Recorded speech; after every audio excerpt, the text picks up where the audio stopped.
Para suster, opa oma, ibu bapak, saudari-saudaraku terkasih, tadi perayaan Ekaristi kita mundur 15 menit. Kami mengucapkan minta maaf yang sebesar-besarnya, bukan karena sedang mencari keledai, ya, tetapi memang karena hal teknis sound. Maka memang Tuhan dan gereja memerlukannya. Setuju ya Bapak Ibu ya? Setuju. Maka mari kita perbaiki nanti ya. Ada nyanyian sedikit tidak apa-apa, disyukuri. Ampunilah sound ini sebab tidak tahu apa yang mereka perbuat ya. Diampuni saja. Maka ibu bapak, saudara-saudaraku terkasih, mengawali pekan suci di Minggu Palma ini, kalau kita melihat gereja semuanya tertutup, patung salib tertutup, yang masih terbuka hanyalah jalan salib. Dan disitulah kita diajak untuk semakin masuk ke dalam kisah sengsara Tuhan kita Yesus Kristus. Tetapi sebelum Yesus memasuki kisah sengsara, tadi kita mulai dengan perarakan yang meriah dari gedung karya pastoral GKP menuju masuk ke dalam gereja. Dan ketika itu kita menyanyikan lagu yang membuat kita semua merinding. Dikala Yesus disambut di gerbang Yerusalem, umat bagai lautan dengan palma di tangan. Tadi palmanya masih ada yang ditaruh di bawah, saya bilang angkat ke atas ya. Kita bersuka cita, bersorak-sorai menyambut Yesus memasuki kota Yerusalem, dan kita berteriak Hosana, Hosana. Maka ibu bapak, saudara-saudaraku terkasih, tadi pakaian yang saya pakai itu namanya pluviale ya. Memang seperti raja.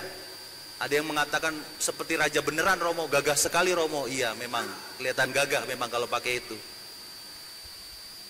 Dan itu melambangkan ketika masuk ke dalam gereja, saya berganti kasula, masuk ke dalam Ekaristi, liturgi, bacaan tadi, sabda. Suasananya langsung berubah. Dari sukacita sorak-sorai masuk ke dalam bacaan Nabi Yesaya, masuk ke dalam Mazmur. Allahku, ya Allahku, mengapa engkau tinggalkan aku? Maka itulah hidup kita, saudara-saudaraku terkasih. Kita pun juga mengalami sukacita, sorak-sorai. Tetapi tidak jarang pun kita juga mengalami pengalaman sengsara. Kita juga sering mengatakan Hosana, Hosana. Tetapi kita juga tidak jarang mengatakan Husana, Husana. Diubah. Dari kita memuji dan memuliakan Allah ketika dalam penderitaan, dalam kesulitan, Husana. Tuhan, di mana engkau? Tuhan, kenapa engkau tidak hadir dalam hidupku? Ibu bapak, saudara-saudaraku terkasih, hidup kita demikian. Sebentar kita tobat, sebentar kita jadi kumat, sebentar kita taat, tetapi sebentar kita pun menghujat. Salibkan dia, salibkan dia. Ibu bapak, saudara-saudaraku terkasih, saya juga menggambarkan baru datang Paroki Harapan Indah ini, mudah-mudahan juga Hosana, Hosana ya. Tetapi setelah bertahun-tahun, mudah-mudahan ya, sekalipun tidak apa-apa juga mengatakan salibkan dia, tidak apa-apa juga ya. Tetapi itulah kehidupan iman kita.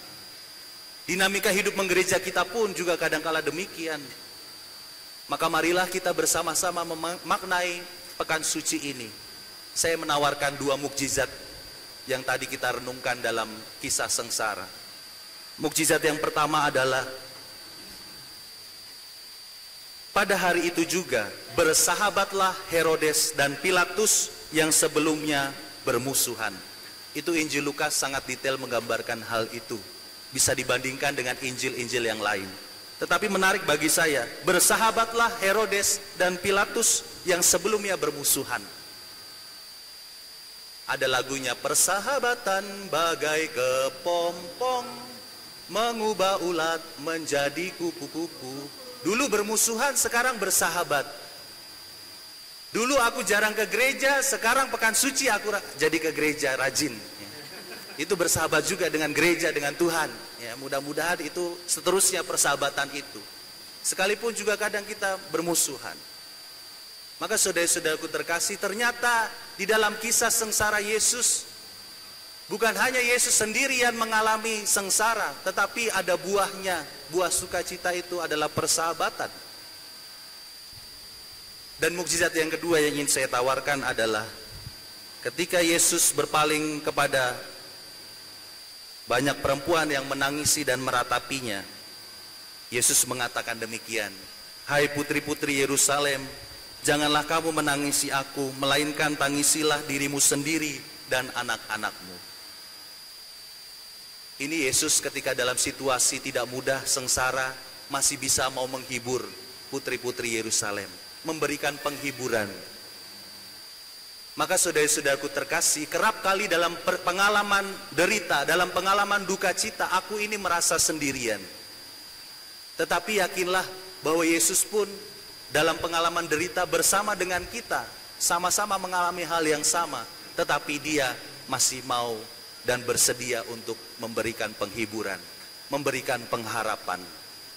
Maka tahun Yubelium ini kita semua diajak untuk menjadi peziarah pengharapan. Maksudnya adalah ini, sekalipun kita di dalam pengalaman duka cita, pengalaman derita, aku tetap mau memberikan rahmat penghiburan. Aku tetap mau memberikan rahmat pertolongan satu dengan yang lain. Sebagaimana Yesus di dalam pengalaman derita pun, ia tidak hanya meratapi nasib, tidak hanya murung, tetapi berani memberikan penghiburan satu sama lain. Semoga kita pun memasuki pekan suci ini, berani untuk semakin bersahabat dengan Tuhan Allah, berani juga untuk memberikan penghiburan satu sama lain, sehingga kita pun juga di dalam pengalaman entah sukacita, entah duka cita, aku tetap mau menjadi peziarah pengharapan sejati. Tuhan Yesus memberkati kita semua. Amin.